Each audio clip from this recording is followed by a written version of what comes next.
भीम राजा ने देखा ये तो कुटीर में कोई महापुरुष रहते हैं, इतने सारे शिष्य इसमें दौड़ रहे हैं, कूद रहे हैं।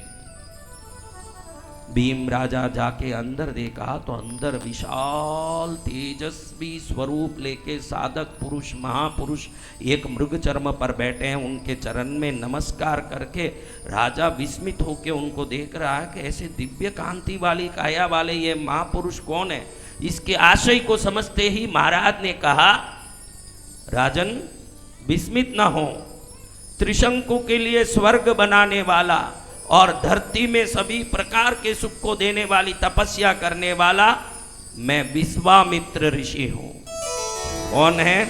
विश्वामित्र ऋषि। हाँ, गणेश पुराण में है ये कथा, भगवान गणेश की महिमा को बताने वाली ये कथा गणेश पुराण में। विश्वामित्र ऋषि भीम राजा को कहते हैं, आओ राजन, आप दोनों मलिन हो, मैं मेरे त्रिकालदर्शी शक्ति से देख सकता हूं कि तुम अपना राज्य त्याग करके यहाँ आए हो। थोड़ा सा यहाँ विश्राम करके भोजन करके अपने नए वस्त्र परिधान बदल के विश्राम करो, आगे यहीं रहो, यहाँ आपका ही घर, ये यहाँ आनंद से रह के साधना करो, तपस्या करो, आराधना करो। जिस पूर्व कर्म से दुखी हो, अब भक्ति करके उस कर्मों का तोड़ करके नए जीवन को अगले जन्म में प्राप्त करो, यहीं रहो। कौन कह रहे हैं? विश्वामित्र ऋषि। सुन के भीम राजा के आंख में पानी आ गया। कहाँ मैं राजा, सोने के महल में रहने वाला, सोने के पलंग में सोने वाला, आज ऋषि मुनि के चरण में लौटना पड़ रहा है। तुरंत विश्वामित्र ऋषि ने समझ लिया इसके मन की आशय क्या है। तुरंत वो समझाते हैं, देखो भाई, हमारे जीवन में आने वाले सभी दुखों का कोई ना कोई कारण होता है। बिना कारण सुख भी नहीं आता है, न बिना कारण दुख भी नहीं आता है। तुम्हारे जीवन में दुख आने का कारण है, आज मैं कहानी बताता हूं, अच्छे से सुन लो। तुम्हारे पूर्वज अनेक पीढ़ी के पहले, आज से 7 पीढ़ी के पहले, भगवान गणेश के आशीर्वाद और प्रत्यक्ष वरदान पाके उनको वचन दिया था कि हे गणेश जी महाराज, आज से हमारी आगे की पीढ़ियां आपको ही कुल देवता के रूप में पूजा करेगी और आपकी भक्ति करेगी। और पिछली पीढ़ी तक वो पूजा चल रही थी, इस पीढ़ी में तूने गणेश जी की पूजा छोड़ दी, उनकी भक्ति छोड़ दी।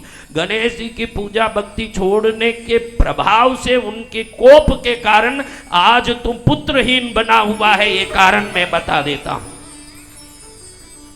आपके जीवन में भी कोई दुख हो, आपके जीवन में भी कोई कष्ट हो, तो जरूर उस कष्ट का कोई ना कोई तो कारण। कल मैंने बताया, देखा आपने कि एक आदमी बोल रहा हमारे फैक्ट्री के पास में मसान है। क्या बोला? मैंने क्या बोला? मसान से कोई लेना देना नहीं, लेकिन ईशान कोण में ट्रांसफार्मर है तुम्हारे फैक्ट्री में, तो वो ऊंचा होने के कारण ईशान ऊंचा हो गया तो उधर प्रोडक्शन एकदम ठंडा हो जाएगा। क्या हो जाएगा? तो वो देव कोप नहीं है, वो वास्तु दोष है। हमको मालूम नहीं पड़ता है कि कौन सा दोष किस प्रकार से हमको परेशान करता है। अगर समझ पड़ जाए तो हमारा कल्याण निश्चित ना हो जाए।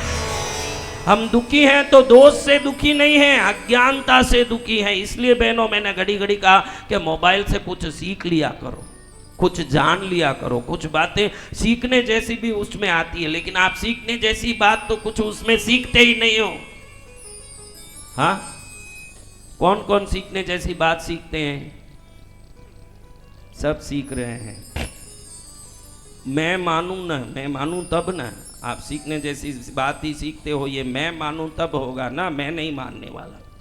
आपके जो रंग रूप, सांप जाने सांप का पूंछ कैसा होता है, मुझे आप बोल के कोई फायदा नहीं। आप क्या सीखते हो मुझे मालूम।